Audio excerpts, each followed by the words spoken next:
യേശുവിൽ പ്രിയപ്പെട്ടവരെ, പ്രതീക്ഷ നഷ്ടപ്പെട്ട എമ്മാവുസിലേക്ക് യാത്ര ചെയ്ത 2 ശിഷ്യന്മാരോടൊപ്പം ഈശോ കൂടി വചനങ്ങൾ അവർക്ക് വ്യാഖ്യാനിച്ചു കൊടുത്തിരുന്നു. പിന്നീട് ഈശോയെ അവർ തിരിച്ചറിഞ്ഞപ്പോൾ അവർ പറഞ്ഞത്, ഈശോ വചനങ്ങൾ വ്യാഖ്യാനിച്ചപ്പോൾ അവരുടെ ഹൃദയം ജ്വലിച്ചിരുന്നു എന്നാണ്.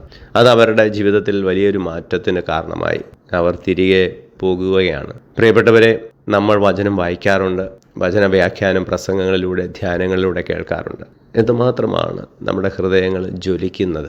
ഈ ജ്വലനം ഉണ്ടായാൽ മാത്രമാണ് ജീവിതത്തിൻ്റെ വഴി തെറ്റിയിട്ടുണ്ട് എന്ന് മനസ്സിലാക്കാനും തിരികെ പോകാനും നമുക്ക് സാധിക്കുകയുള്ളൂ.